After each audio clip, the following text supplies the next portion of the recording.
Good morning everyone! Good morning Philippines! Good morning Taiwan! Nandito na naman si Inday sa kusina. Alam nyo guys, busy ako ngayong araw na to kasi gagawa ako ng salad na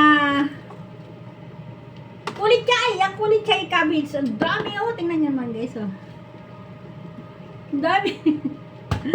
Iririgalo yun sa simbahan guys. Nasubukan nyo na ba yun guys? Naranasan nyo na ba mag salad ng ng cabbage? Alam nyo guys, sobrang sarap. Kasi nung isang araw lang gumawa kami ng salad para sa amin. Ito naman gagawin ko ngayon ay para sa simbahan. Iririgalo to sa simbahan. Ayun na nga guys. Di ba yung papaya na ginagawa nating atsara? Ganun lang guys ang paggagawa. Ay naku, grabe, sobrang sarap guys. Hindi ko naman ipapakita sa inyo yung paggagawa kasi ko pa to. Bababad pa sa asin. Tapos pipigaan na pipigaan. Tapos pagkapiga huhugasan pa ng pinakuluang tubig. Tapos saka yun ririkaduhan. Ganun lang guys kasimple yung paggagawa. Kumbaga, tinuturo ko lang sa inyo kung paano. Pero, pag may time ako mamaya na actual na ginagawa, ay bibidyohan ko para makita nyo, guys. Pero, yun lang talaga yung ginagawa, guys, para magkaroon tayo ng masarap na atsara na cabbage. Yun lang. Pero mo naman, sarap-sarap. Kasi ang mura-mura dito ng cabbage, guys. Dati, nagmahal na siya. Pero ngayon, mura na uli siya, guys. Bali, yung malaking-malaki dito na cabbage, tatlong malaking cabbage ngayon ay pumapatak lang ng 100.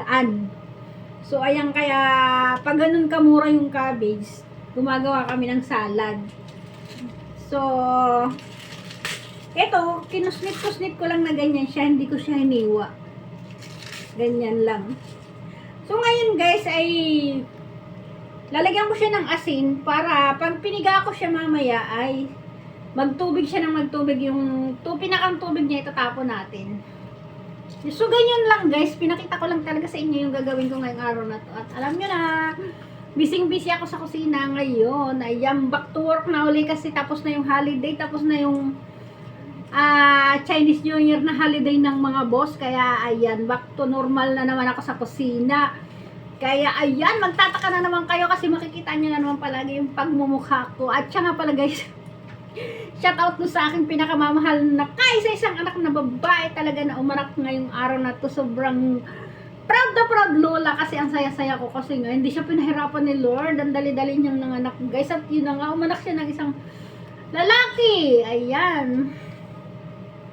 At kung nawala man si Arthur nung last 2 years guys, ay ayun naman, may pumalit naman na siguro, kung hindi nyo, baka, yun lang ng feeling ko nag-reborn ang aking apong si Arthur. Yun na nga, nag-reborn siya talaga. Kaya ayaw niyang maramdaman ng magulang niya na malungkot yung magulang niya. Kaya ayun, biglang nagbuntis ang aking anak. After 14 years ay nagbuntis yung anak ko. At ayun na nga, pagkawala nga ni Arthur ay binigyan ni Lord ng isang anak, si Michelle. At ayun, lalaki din. So, ayan, dalawa na uli yung anak niya ngayon at patatlo nga yung si Arthur na napakabait na mahal ko na. Siguro sa mga oras na ito, isang anghel na siya na lagi kaming ginagabayan. So, ayan, masayang-masaya ako kasi nga binigyan kami ni Lord ng isang bata na talagang napaka-cute na cute talaga niya, makikita niyo palagi yan ko yan, ibibidyo ko palagi yan kasi gagawin ko isang vlogger yan kagaya ko. Ayan guys, maraming salamat sa panonood. I love you all guys, bye bye.